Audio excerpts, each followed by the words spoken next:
బరాబరి రాష్ట్ర ప్రభుత్వం చేసినటువంటి తప్పుల్ని ఎండగడతాం. ఎట్టి పరిస్థితులలో అక్కడ ప్రభుత్వ ఆస్తులు ఎక్కడ నమ్ముతుంటే నిలబడతాం. ఎంపీ గారు గచ్చిబౌలి భూములు చివరికి ఎవరైనా తెలుతాయి, ఎవరైనా తెలుస్తారు? సుప్రీంకోర్టు సుమోటోగా కేసుని టేకప్ చేసిందన్న. భారత సర్వోన్నత న్యాయస్థానంలో ఒక కేసు ఆర్గ్యుమెంట్ జరుగుతున్నప్పుడు ఈ నెల 16వ తారీఖు వరకు వాళ్ళు స్టే ఇచ్చినప్పుడు మనం ఇంతకంటే ఎక్కువ దాని గురించి మాట్లాడడం అనేది సమంజసం కాదు. సుప్రీంకోర్టు జడ్జిమెంట్ వచ్చినాక మీరు పిలవండి, తప్పకుండా నా అభిప్రాయాన్ని నేను మీతో షేర్ చేసుకుంటాను. మీరు ఒక ఫార్మర్ జర్నలిస్ట్గా బీయింగ్ ఎమ్మెల్యే చేసినారు, ఎంపీగా చేసినారు. ఏఐ ఆర్టిఫిషియల్ ఇంటెలిజెన్స్ వచ్చిన తర్వాత రాజకీయ పార్టీలను మీలాంటి తెల్ల బట్టలు వేసుకునే వాళ్ళ జీవితాలు చాలా జాగ్రత్తగా ఉండాల్సి వస్తుంది. ఈ ఫేక్ వీడియోలు, ఫేక్ ఆడియోలు మన గచ్చిబౌలి భూముల విషయంలో చాలా సీరియస్గా వచ్చినాయి. కేంద్ర మంత్రి కిషన్ రెడ్డి గారు కేంద్ర మంత్రి హోదాలో తనను అప్లోడ్ చేసినారు, తర్వాత తీసేసినారు.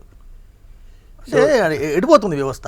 ప్రజలందరూ కూడా నేను ఒక విషయం అయితే చెప్పదలుచుకున్నాను. ఆర్టిఫిషియల్ ఇంటెలిజెన్స్ విషయంలో కొద్దిగా జాగ్రత్తగా ఉండండి.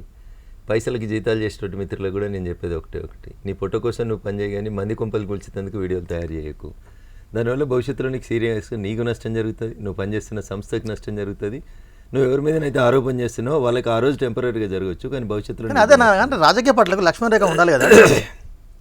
రఘునందన్ నాకు వైట్ బట్టలు అధికారమే ఎజెండాగా అడ్డగోలుగా పోయేటువంటి కొంతమంది మిత్రులకు మాత్రం నేను ఈ 2 సూచనలు చెప్పదలుచుకున్నాను. రఘునందన్ అనేటోడు దేనికి భయపెట్టోడు కాదు. దాని వెనకాల రఘునందనే ఉన్నాడా అని రాపించుకుంటుంటే నాకు వచ్చే ఫరక పడేది ఏమి ఉండదాడా. నేను మళ్ళీ చెప్తా ఉన్నా, నా మీద ఎన్ని తప్పుడు కేసులు పెట్టినా, ఎన్ని దొంగ కేసులు పెట్టినా నేను ఇట్లే మాట్లాడతా. కాంగ్రెస్ చేసే పనిని మొదట అడ్డుకుంది బీజేపీ కాబట్టి సెంట్రల్ యూనివర్సిటీ భూముల విషయంలో.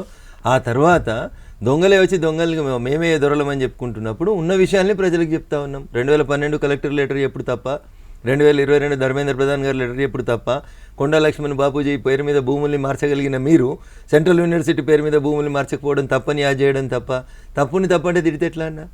అవును, తప్పు జరిగింది, మా వల్ల పొరపాటు జరిగింది, ఆ రోజు చేయలేకపోయినాం, ఈరోజు మేము విద్యార్థులకు అండగా ఉంటున్నామని చెప్పుర్రి. That gives more respect to you. సమాజంలో మీకు విలువ పెరుగుతుంది, చదువుకున్నోడిలాగా బిహేవ్ చేయండి.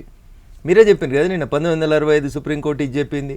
మీ బావగారు చెప్పారు, ఇగో తెలంగాణలో వాల్టా చట్టం ఉంది, తెలంగాణ ప్రభుత్వం వచ్చిన కొత్త ఫారెస్ట్ చట్టం చట్టాలు అడిగినారు ఎంపీ గారు. అదే అడుగుతున్నారు, అది అడిగితే అలా కోపం వస్తుంది, నన్ను తిడతా ఉన్నారు అంటున్నారు. నువ్వు అడగాలి కదా, మమ్మల్ని ఎందుకు అడుగుతావు అంటారు. కోకాపేటలో భూములు అమ్మినప్పుడు అడిగినాం, రింగ్ రోడ్ అమ్మినప్పుడు అడిగింది ఇదే రఘునందన్. అప్పుడు అడిగితే నోటీస్ ఇప్పించారు కదా. అప్పుడు కోవిడ్ టైం లోపల జరిగినటువంటి గొడవ కాబట్టి అప్పుడు విద్యార్థులు లేరు కాబట్టి బయట ప్రపంచానికి తెలియలేదు. తెలిసిన తర్వాత అందరం మాట్లాడినాం. మాట్లాడితే అప్పుడు మాట్లాడినావు, ఇప్పుడు మాట్లాడినావు, వీళ్ళ మీద మాట్లాడుతున్నావు, వాళ్ళ మీద మాట్లాడుతున్నావు. తప్పు జరిగినప్పుడు మాట్లాడతా అని చెప్పిన. గొంతు లేని వాళ్ళ పక్షాన గొంతు ఉండమని ప్రజలు నాకు ఓటేసారు, బరాబర్ నిలబడతా. అంటే ఇందాక మీరు ఒక ఇష్యూ చెప్తూ మధ్యలో అయిపోయింది. అది నిజంగా ప్రభుత్వ ఖజానాలో కొంత కష్టంగా ఉన్నప్పుడు భూములను తనఖాపెట్టడం, భూములను వేయడం తెలంగాణలో కొత్త కాదు, పాత కాదు, దేశమంతా జరుగుతుంది. మరి ఎందుకు ఇక్కడ ఇంత పెద్దగా రథం జరుగుతుంది? సో బేసికల్గా నేను అదే చెప్పిన, నేను కాంగ్రెస్ పార్టీ లేదా రేవంత్ రెడ్డి గారి ప్రభుత్వంలో అసలు ఒక్కడికి మధ్యలో ఒకడికి శృతి లేదు. ఈ ప్రభుత్వంలో శృతి లేక ఇవన్నీ నష్టాలు కష్టాలు తెచ్చుకొని చస్తున్నారు వాళ్ళు. ఇప్పుడు నేను వాళ్ళకి సరిదిద్దుకోవాల్సిన సూచనలు ఇవ్వాల్సిన అవసరం కూడా నాకు లేదు. ఎందుకంటే కాశ్మీర్ నుంచి కన్యాకుమారి దాకా మాకు ప్రాథమిక శత్రువు సిద్ధాంతపరంగా ఎవరంటే కాంగ్రెస్ పార్టీ. వాళ్ళు తూర్పు అయితే మేము పడమర, వాళ్ళు ఉత్తరం అయితే మేము దక్షిణం. అట్లాంటప్పుడు వాళ్ళని మేమెందుకు ప్రొటెక్ట్ చేస్తామన్నా? కాంగ్రెస్ ముక్త భారత్ అని మా నాయకుడు నరేంద్ర మోడీ గారు నినాదం ఇస్తే ఆడికెళ్ళి ఇటు దాకా మేమే కొట్లాడుతూ వస్తున్నాం. అహ్మదాబాద్కి పోయి రేవంత్ రెడ్డి గారు మాట్లాడితే అందరికంటే ముందు మాట్లాడింది నేను.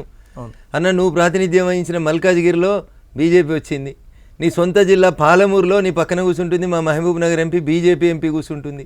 మీరు ఇన్ఛార్జిగా పనిచేసినటువంటి చేవెలలో గెలిచింది భారతీయ జనతా పార్టీ. కొడంగల్తో పాటు కామారెడ్డిలో మీరు పోటీ చేస్తే మిమ్మల్ని ఓడగొట్టింది భారతీయ జనతా పార్టీ. ఇక తెలంగాణలోకి బీజేపీని రానియమని మీరు చెప్తే ఎట్లా అని చెప్పి నేనే అందరికంటే ముందు మాట్లాడినాను. సందర్భం వచ్చినప్పుడు, సందర్భం వచ్చినప్పుడు ఎవరు తప్పు చేస్తే వాళ్ళ తప్పు అని చెప్తున్నాం. దానికి ఇబ్బంది ఏముంది? భూముల తనఖా, భూముల వేలాన్ని రాజకీయ పార్టీలు ఎందుకు తప్పు పడుతున్నాయి? అంటే అక్కడ ఫారెస్ట్ ఉంది, చెట్లు ఉన్నాయి కాబట్టి ఈ ఇష్యూ ఇంత ఫ్లేరప్ అయినట్టు కనబడుతుంది. అదర్వైజ్ గతంలో కూడా కేసీఆర్ గారు రాష్ట్ర ప్రభుత్వ అవసరాల కోసం అని చెప్పి కోకాపేటలో భూములు అమ్మలేదా? అవి రిజిస్ట్రేషన్ కాలేదా? నేను మీకు ఇంకొక మాట చెప్పిపోతాయి ఇలా తెలంగాణ సమాజానికి తెలియాల్సింది. 100 కోట్లు ఎకరకు 100 కోట్ల చొప్పున అమ్మిన తెలంగాణ ప్రభుత్వంలో ఆ భూములు రేవంత్ రెడ్డి గారు ముఖ్యమంత్రి అయ్యేదాకా ఆ పార్టీలకు రిజిస్ట్రేషన్ కాలేదు. ఆ రోజు రేవంత్ రెడ్డి గారు పీసీసీ అధ్యక్షునికి ఏం చెప్పిండు? మేము ఆ భూముల వేలాన్ని రద్దు చేస్తాము అని చెప్పిండు.